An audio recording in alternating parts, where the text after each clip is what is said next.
everybody, and thank you for joining us on our second guest speaker event during Black History Month 2021. It gives me great pleasure to introduce our guest speaker today, Dr. Angelina Osborne, who is an experienced independent historical researcher, writer, and editor. Angelina has worked on a range of projects related to slavery, memory, citizenship, and cultural heritage.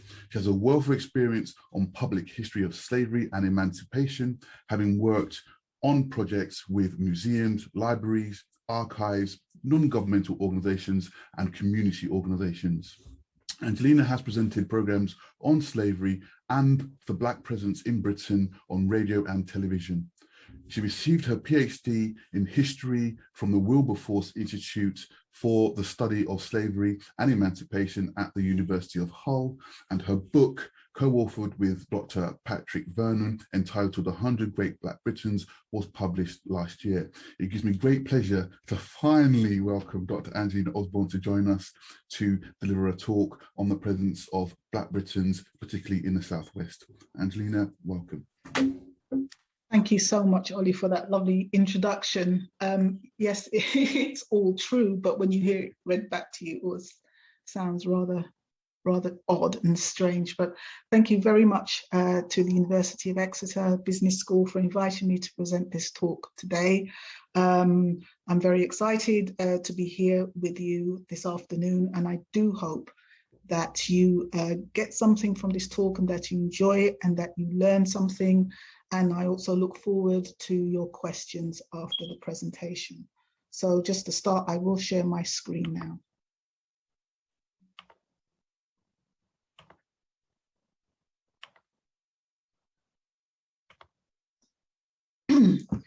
Okay, so to begin with, I'd like to say this.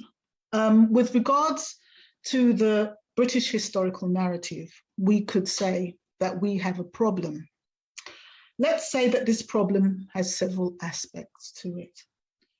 The problem is that when people talk about Black history, for whatever reason, they neglect Britain. The other problem is that when people talk about British history, they neglect Black people. My presentation today is to try and raise some issues about what I consider to be these two problems.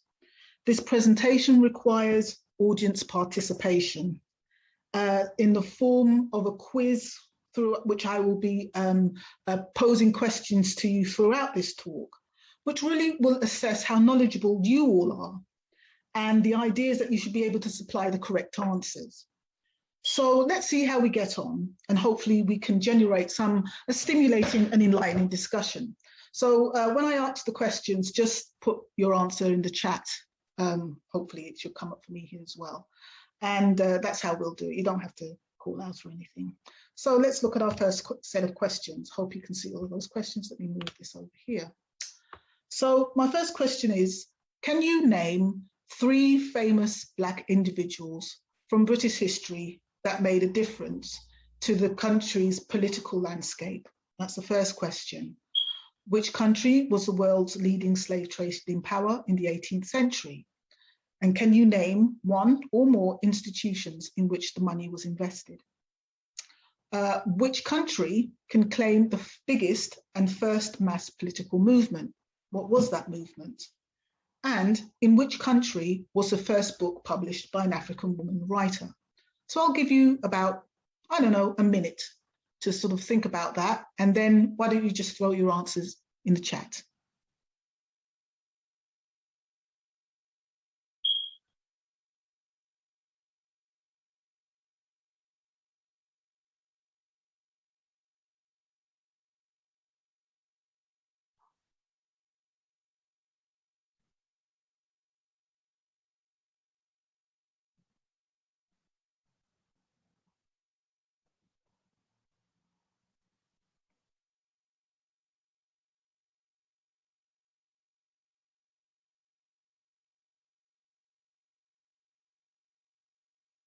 Okay, I'm gonna jump in. I think I'm not sure which question the answers are coming through for. Okay, they can answer any of the questions. Okay, so we've got a couple of answers coming through. I'll wait a second or two and then I'll start to read those out. Some good answers. Some good answers.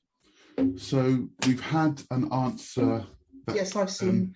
Oh, you can see them. Oh, okay. Yes, I can see them. Okay. And I can see that some of the answers are by someone I haven't seen in a very long time, and that's Lucy Mckeith. So hello, Lucy. Lucy is a wonderful historian down there in Devon. So welcome, Lucy. I haven't seen you in a long time. Hope you're well.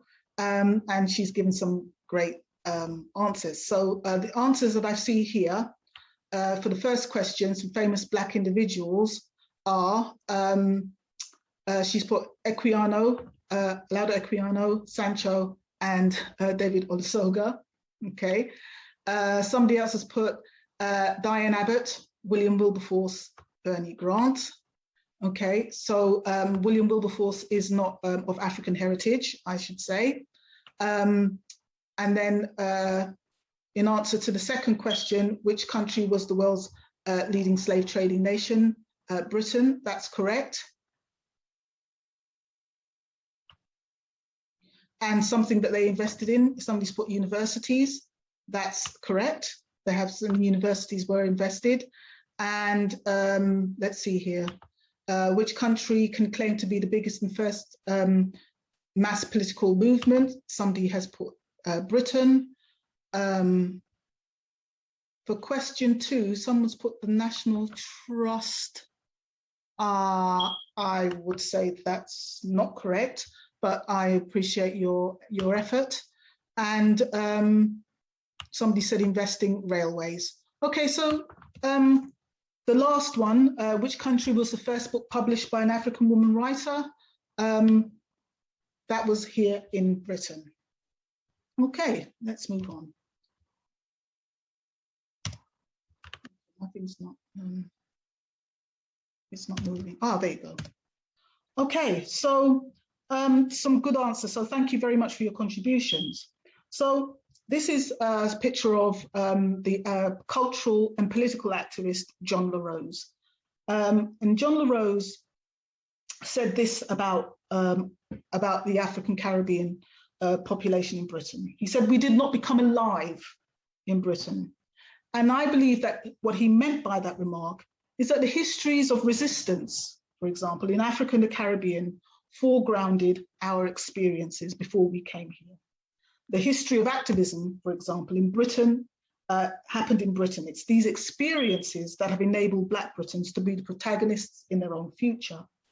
So when you think, for example, of Black activism or Black campaigners for equality, what names come to your mind? In Britain, we have our own intellectual tradition that forged Black activism, among them Olaudah Equiano, which has been already mentioned, Ottobah Cugoano, William Davidson, Claudia Jones, and many more. These intellectuals helped to shape Black British political philosophy and educational policy, among others, and our identity has been shaped within these spaces. You will have seen that many of these answers have been pretty straightforward to the questions that I've posed to you so far, but let's delve a little bit deeper. So we know that Africans have been in Britain since the Roman occupation and has been a visible and continuous presence since the mid-16th century. Their presence shows that Black history stretched back much further than most people realize. In this world, skin color was less important than religion, class, or talent. And it was before Britain became heavily involved in the kidnap and trafficking of Africans, and before they had properly established colonies in the Americas. So in this period, the Tudor period, African people came to Britain in one of 3 ways. Some arrived from Africa with English merchants, like one Mary Phyllis, who arrived in England aged 6 or 7 in 1583 and was baptized in St. Botolph without Aldgate parish in June of 1597. In those records, she's described as Mary Phyllis, a Black Moor aged 20, dwelling with Millicent Porter.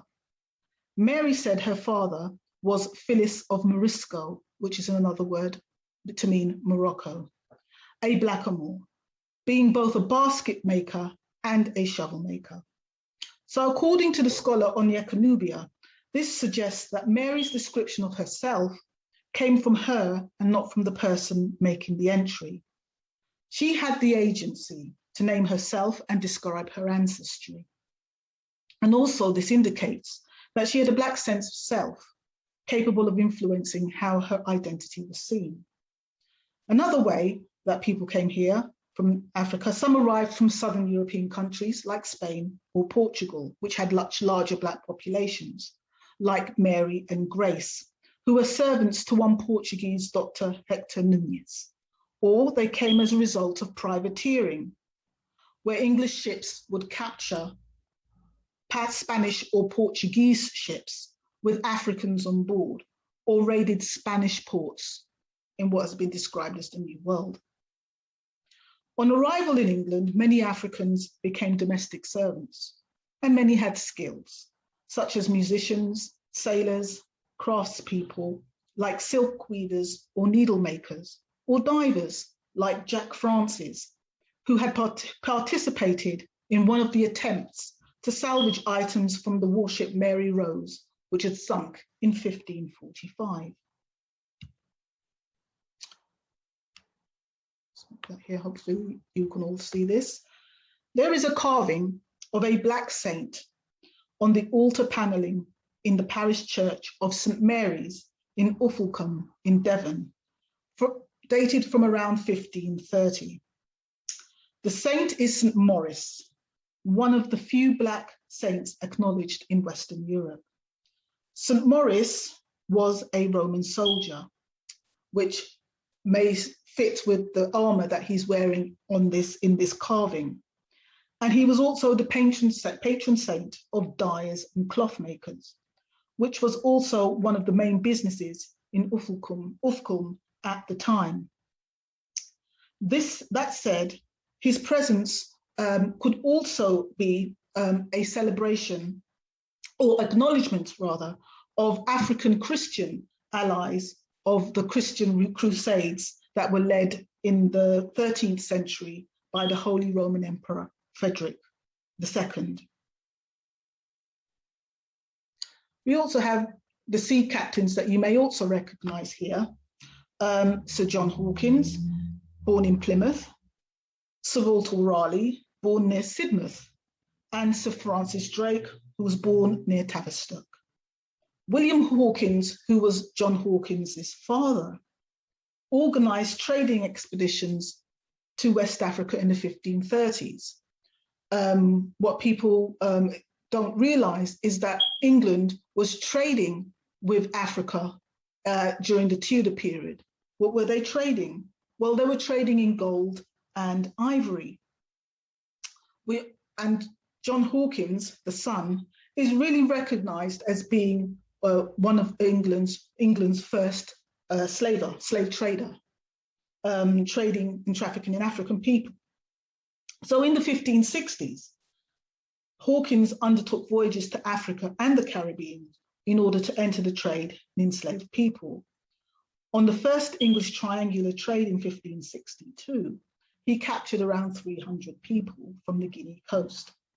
He bought some of them from African merchants, some were hijacked from Portuguese slavers, some he simply seized.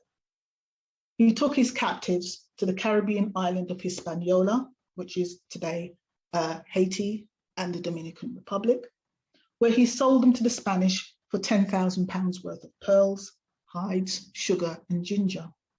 This and subsequent missions were very lucrative, and Elizabeth I funded his subsequent 3 slave hunting voyages, providing him with a ship, the Jesus of Lubeck, a 600-ton vessel with a crew of 300. The Queen also gave him a coat of arms featuring a bound African. According to local historian Lucy Mckeith, there is plenty of evidence of Devon's global influence and rich connections with people of African descent. There are at least 40 Plymouths, she says, in the world today. The ports in Devon's coastlines were important centres of trade, particularly in the trade and trafficking of Africans. People at all levels of society were involved. whether they were sheep farmers, spinners who created cloths which were exported to Africa and the Americas, wool traders in Exeter, bootmakers, metal workers who manufactured chains, and much more. Many, if not most, families in Devon benefited directly or indirectly from what was euphemistically called the trade. Some Devon residents became very wealthy through this trade and trafficking in African people, through investing money into slave trading voyages and getting huge returns on their investments. So the Ball family, for example, owned more than 20 rice plantations in South Carolina between 1698 and 1865, enslaving nearly 4,000 Africans and African Americans. Elias Ball, born in 1676, was a beneficiary of that, in terms of benefited and lived a very wealthy existence as a consequence of his family's slave holdings. So there were also sugar manufacturing. Sugar manufacture was also a big business in Devon, as well as Bristol. So the raw sugar from the Caribbean and the Americas before it became independent would be brought to England in its raw form, and it would be refined into a more recognizable form of sugar, the white sugar. So lots of sugar processing factories in the country that facilitated that kind of processes and was also making significant money from doing this work. There were also Black people living in Devon who were either enslaved or were servants. And Sir Walter Raleigh's wife was one of the first people in England to have a young African servant. Here is a little snippet from a newspaper that I had seen quite a few years ago, which I'd found very interesting. But what's interesting about it is the entrance in 1688, William of Orange from Holland, from the Netherlands, arrives in England. He arrives in England to claim the throne, the English throne. He lands in Brixham and he marches all the way to London to claim the throne. And this account was written at the time when he passed through Exeter. The person writing the account notes this. He notes that 200 blacks brought from the plantations of the Netherlands in America embroidered caps with white fur and plumes of white feathers to attend the horses. So part of his procession were these 200 Africans. I'm assuming they were probably male, I could be wrong, but they were very richly dressed and sending a very clear message about, certainly about Holland's own involvement in trade and trafficking of Africans and the wealth that it was affording them. And the king, the future king of England, William of Orange, is again sending that clear message of the power and the wealth that this trade and trafficking in Africans was generating for the country. Here we have Joseph Emery. So Joseph Emery has a monument to him in Trowth Cathedral. It's of a violin. He was born in West Africa in 1775, was captured and enslaved and brought from the Guinea coast and brought to Brazil, okay, as a child. And it's believed his master taught him how to play the violin. It turns out he was a prodigious talent. So he was performing with the Lisbon Philharmonic Orchestra, but he was kidnapped by a British Admiral, Sir Edward Pellew, who had heard him play and was so impressed, having kidnapped and played aboard his ship and kept him in slavery for 7 years before dumping him in Falmouth, where he was able to make use again of his talents and became a violin teacher in Truro, and also performed in their orchestra. Okay, here's another question. In which country did an organization called the Sons of Africa play a key role in the abolitionist struggle? I'm putting that question to you now. If you think you know, please put it in the chat.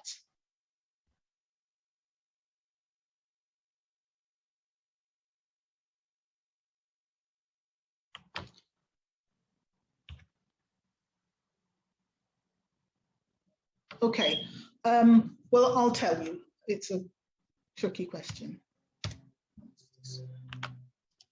So, as we know, in the last quarter of the 18th century, Great Britain was the largest trader of human lives between Africa and the plantations. So the answer is Britain and the Caribbean. So almost 1 million enslaved Africans in the British Caribbean worked around 3,000 million hours a year. The result was 3,000 million hours of free labor, producing sugar, cotton, and coffee. The population of England at that time numbered only 5 million people. So classified as property, the enslaved have no more rights than livestock or inanimate objects. Uprisings and rebellions were frequent and inevitable. The slave owners feared the revolutionary power of violence. They equally feared the power of ideas. The vast majority of them were opposed to the idea of enslaved people being taught to read and write, and laws were passed throughout the West Indies which criminalized those activities. Meanwhile, in Europe, science and religion were being transformed by a movement known as the Enlightenment, which generated new philosophies based around a retreat from faith and reliance on reason and the observable world. Enlightenment thought, in principle at least, promoted the ideals of democracy, liberty, and equality for all. However, at a time when the slave trade was one of the main engines of Britain's economy, these ideas, in fact, led Europeans to reclassify the human family, with themselves at the top and Africans at the bottom, by which process white became synonymous with human. Both the French and American revolutions made it very clear that some political freedoms were the preserve of white people exclusively, and that African calls for brotherhood would be ignored. Despite these restrictions on Black social mobility and education, a handful of African writers living in Britain introduced Black thought into the English language for the first time and began to challenge the degraded notions of human diversity prevalent during this period. The first Black public intellectuals emerged during this period as Britain was enriching itself through this trade and trafficking in Africans. And throughout this period, there had been a war of resistance between the African and white populations during the entire period of enslavement. And that war was a 100-year-old struggle for human rights and democratic freedom. So the 18th century saw a remarkable spike in population and an expansion of roles that Black people occupied. By the 1780s, Britain had a Black population of at least 20,000. Whether beggars or businessmen, seamen or soldiers, publicans or poets, writers or runaways, the Black population's fortunes were subject not only to the ups and downs of British commerce, but also the spread of new ideas. So Black British communities supported each other, socialized together, and organized politically as the slave trade came under intense public scrutiny. By the 1770s, formerly enslaved people had been politically active as organizers, journalists, and authors who were aware of Enlightenment philosophies and were influenced by them. In their works, they addressed the question of enslavement, approaching this question in different ways.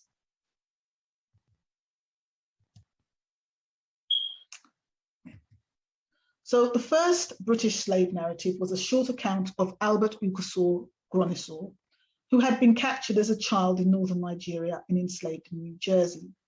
The account of his life, published in 1772, educated the British public about the slave trade and the campaign for abolition. A year later, in 1773, the African poet Phyllis Wheatley became the first Black woman to publish in Britain.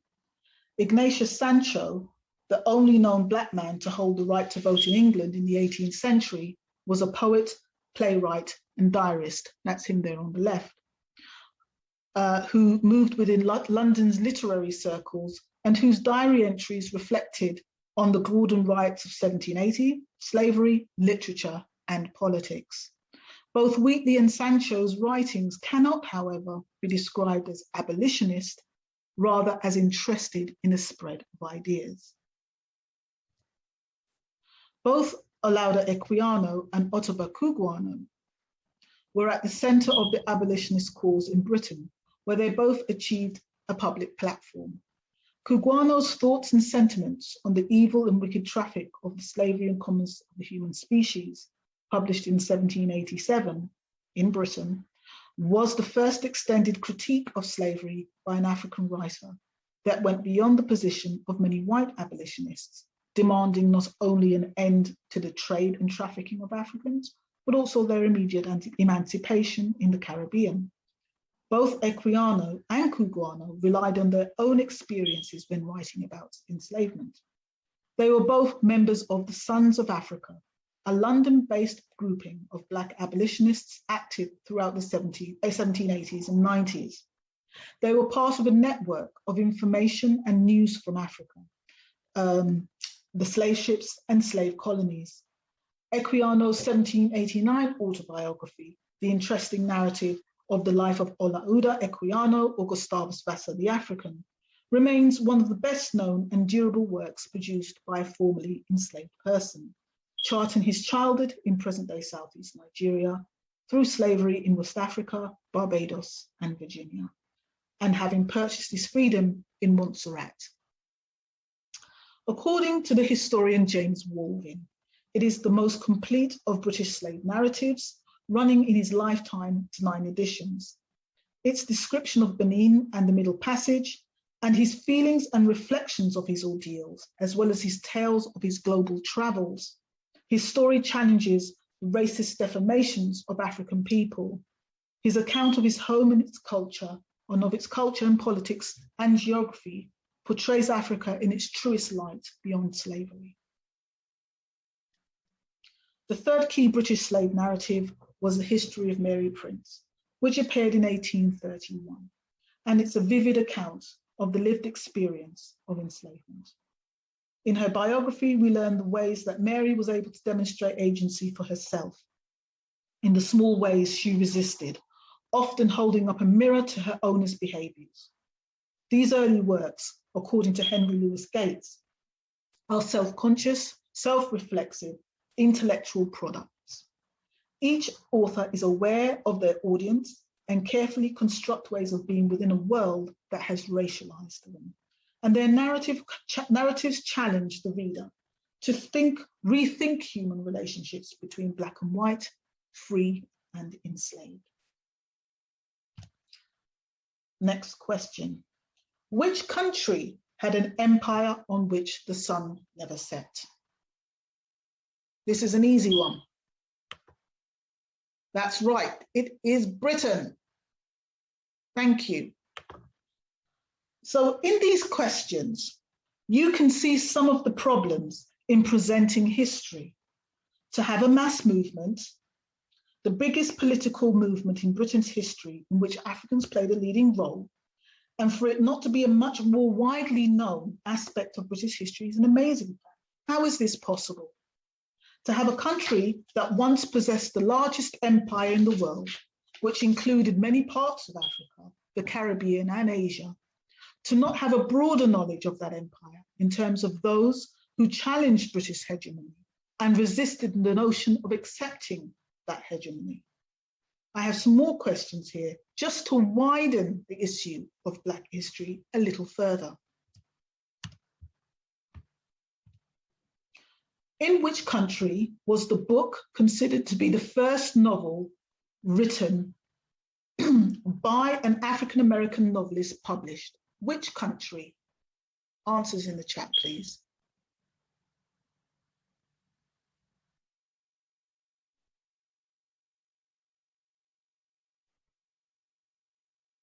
Oh, somebody's going. Britain, you are correct. It was Britain. Let me close that. So, William Wells's novel, William Wells Brown's novel, Clotel, The President's Daughter, a narrative of slave life in the United States, was published in London in 1853. Who is this? Answers in the chat, please. Who was this gentleman?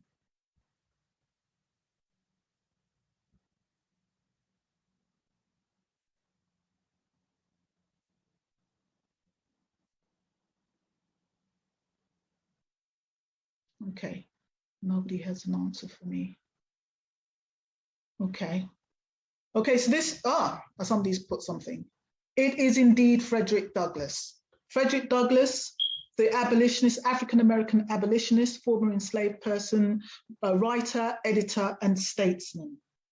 Which country, do you know which country he raised, in which country was enough money raised to purchase his freedom?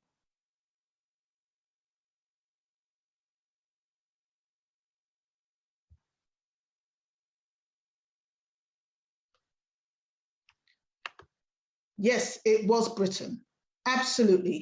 Frederick Douglass embarked on a tour of Britain between 1845 and 1847 to talk as an abolitionist tour, but also to escape the slave hunters who were hunting him. And it was here in Britain that people raised enough money to purchase his freedom. So whether we are talking about the history of Britain, as we were in the first set of questions, or whether we're talking about the history of African Americans, in much of the history, the significant events of the 19th century, we find that Britain is central. You cannot understand this phenomena, you can't understand this history unless you put Britain at the center of it. So Black thinkers were not only involved in anti-slavery activism, they were also involved in radical activities that was helping to shape British politics. Robert Wedderburn, on the left, was part of the radical working class reform movement that challenged the government for its corruption and lack of representation of British working people from the political system. Wedderburn's political ideology was shaped by his childhood experiences as a child of a slave owner and an enslaved woman growing up in Jamaica, where he lived between the worlds of the free and enslaved and was witness to the horrific elements of slave society. He joined the Navy as a teenager and arrived in London in 1778 and was drawn towards the Black community in St. Giles, which is where Covent Garden is today, which consisted of runaway enslaved people, former slave sailors, who would have been witness to and perhaps victims of disproportionate arrests and convictions. Wedderburn was at the forefront of the Spencean movement that opposed slavery and also wanted to see the end of the system of the English landed monopoly, believing in the redistribution of land and of property in Britain and the Caribbean. Similarly, William Davidson on the right, who was a Jamaican of mixed parentage, like Wedderburn, was radicalized by the writings of Thomas Paine and organized political reading groups in his home. So both Wedderburn and Davidson were placed on a list of agitators, which was compiled by reports by informants for the then Home Secretary. Davidson was subsequently executed for his role in a conspiracy to assassinate the British cabinet in 1820, known as the Cato Street Conspiracy. Next question. In which country was the first Pan-Africanist conference held? Answers in the chat.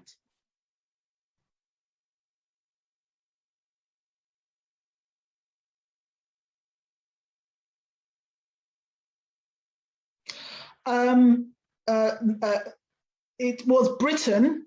It was Britain. I'll come to that, but it was Britain. I hope you're seeing the pattern here. So why do I say Britain? It was here in London, actually.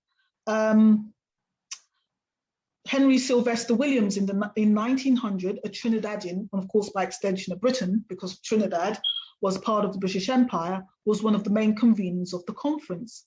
But why convene it in Britain? Well, you convene it in Britain because Britain was center of empire, and Britain drew people from throughout the empire, has always drawn people from in this way. So this is why. Let's see. Who is this? Do you recognize this gentleman?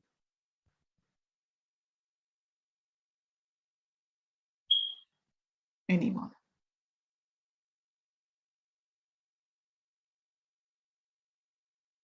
Okay, so this gentleman was the scholar and activist, African-American scholar and activist, W.E.B. Du Bois.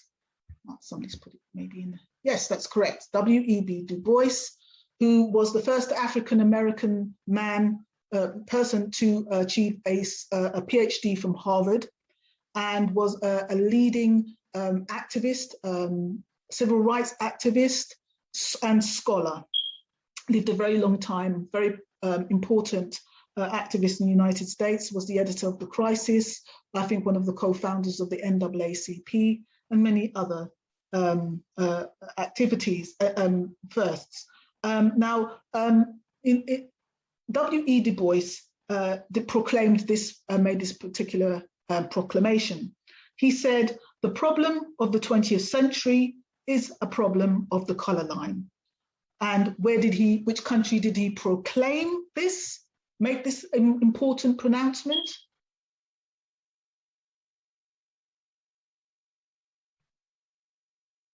Anyone? Yes, thank you. No, guess again. Britain, yes. He made this pronouncement in Britain because he was attending the first Pan-African conference in 1900. He also wrote a very important book in 1903 that was called The Souls of Black Folk. Okay, somebody says they see a pattern, and that's exactly what I'm trying to establish here this afternoon. So this is one of the things that emerged from that first Pan-African conference. Okay, so in case that people who don't know what the Pan-African conference was about, it was really a conference for people of African origin, from Africa, the Caribbean, the American continent, as well as Europe and Britain, to unite. A conference organized to protest against colonialism and various other aspects of racism, as well as various other problems that were confronting people of the African diaspora at that time. It was held in Westminster Town Hall, and the delegates discussed a range of issues from racial discrimination to history and culture, and called for the equality of opportunity and of treatment. So during the 1930s and 40s, political activity was being forged at a local level among Britain's Black communities in Cardiff, Liverpool, London, Manchester, and Edinburgh.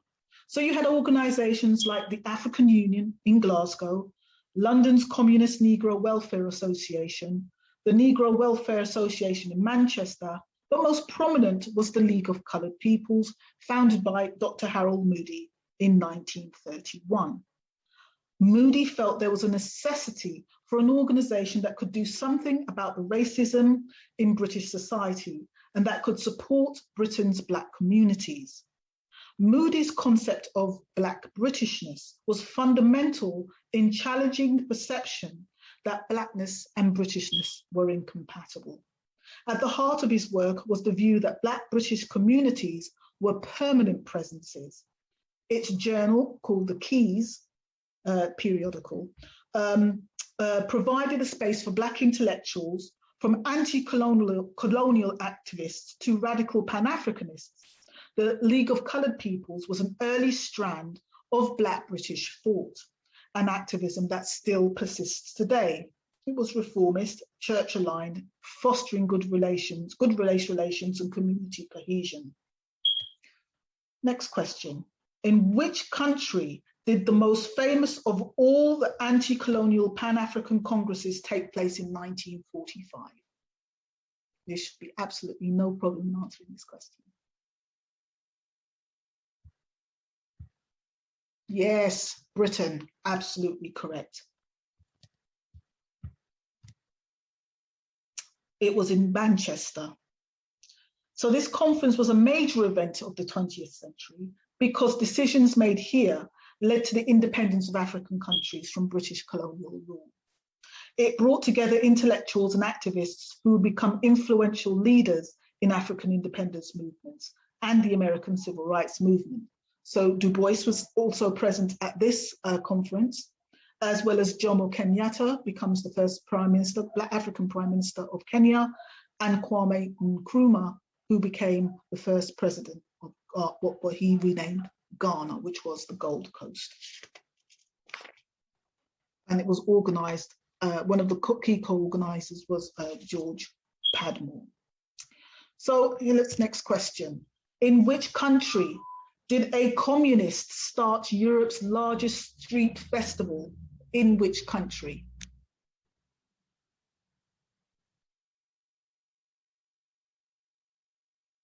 I see an answer. It is Britain. That is correct, Britain. Let's get okay, so in the months following the race riots in Nottingham in Notting Hill in 1958, and the murder of Kelso Cochrane, which actually came after the Carnival, which was almost identical to the murder of Stephen Lawrence in 1993, political organization in defense of Black communities became more pronounced. Claudia Jones, whose image you're looking at now, was a prominent member of the Communist Party in the United States.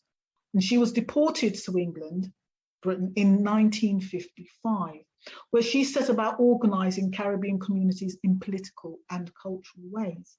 She was the founder and editor of the West Indian Gazette and Afro-Asian Caribbean News, a periodical that she founded in 1958 that became the voice of an emergent Black British political consciousness during the late 50s and early 1960s.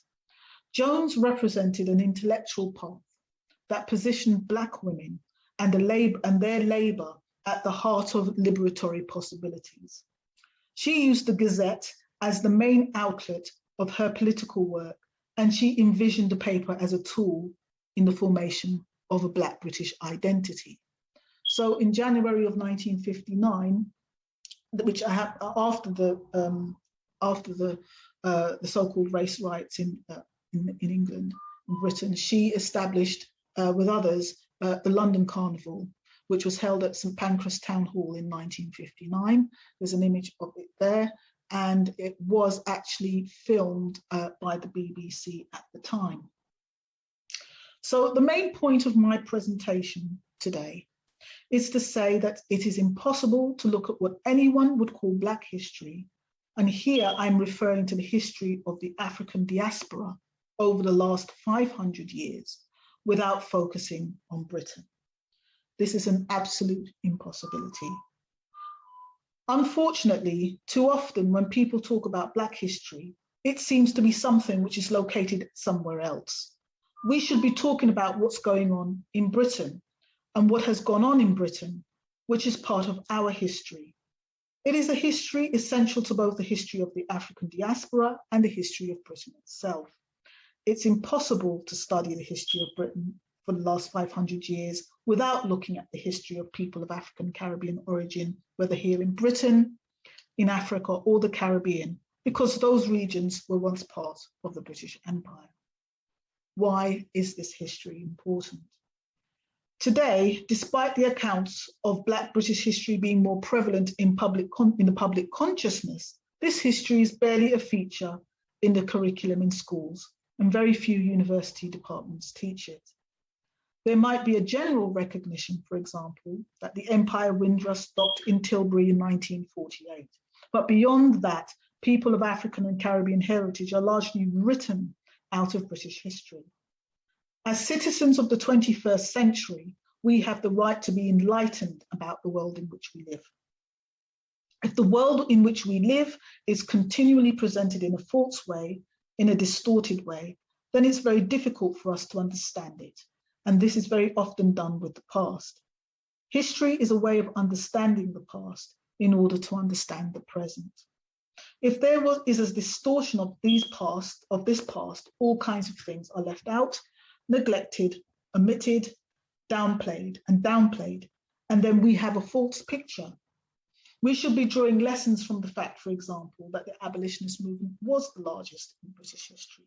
We should be going into detail to see what was going on, why African people were at the forefront of this movement and other political movements. This is why I'm emphasizing that Britain all the time, when we talk about Black history, does not exclude the diaspora, because Britain is central to the formation of the African diaspora. You cannot be the world's leading slave trading power without playing some role in the creation of this diaspora. So in all these areas, Britain is the central focus, and we need to look at Black history in that context. Thank you very much. Wow, thank you very much for that. I was really, I mean, I've learned so much just from, listening to your talk, just reinforcing the message that, like you said, the relationship between Black history and British history, is there. I found the bit about, Frederick Douglass quite interesting as well, just realizing that that the funds to actually releasing what was generated here in the UK, and it's also good to see that you touched upon the long-standing history before the Windrush docked in 1948. So that's really interesting for me to take on board. And I also like the connection that you made there with the need for this education to take place in schools. I think it's fair to accept that from understanding our heritage, you develop a sense of pride, and the theme for this year is proud to be. So obviously, in order to develop that, we also need to include that within the curriculum. But I think that was really insightful, and I learned much, and there's much more for me to go away and look into. Just in the interest of time, I wanted to also touch on some of the questions that we had, and okay. Interestingly, there were 1 or 2 questions that came through again this week from last week, and I've got to ask it only because it would be good to sort of see your perspective on it. So, can you state your Black heroes and why? It is all the time. I guess one of my Black heroes is, I just talked about her, which is Claudia Jones. I find her to be one of the most extraordinary people that I've ever sort of read about. Her life is just, for somebody, she didn't live very long. She died actually in 1964. She wasn't even just turned, not older than 40. She had suffered with tuberculosis her whole life, had very weak lungs. And that's a consequence of living in very poor housing as a young girl in Harlem. And she was just such a really strong personality, very strong person, a very committed person. Similarly, Olive Morris. I didn't talk about her today, but Olive Morris, who lived a very short life. She died of cancer at age 27, but she left such an indelible mark through her activism, not only mainly in Brixton, South London. She was member of the Black Panther Party, the British Black Panther Party, but she was also doing amazing work up in Manchester where she was a student. So those 2 women, just off the top, those are my total heroines, just amazing, extraordinary women who was just so passionate about wanting to change the world. I really admire them a lot. Yes, thank you. Again, people that I will need to look into and do some more research on. I guess obviously, again, being involved in academia, there's a really important question that sort of addresses how important is it for people of colour to take positions in schools and education departments, and what are the key roles that you think that that they should play?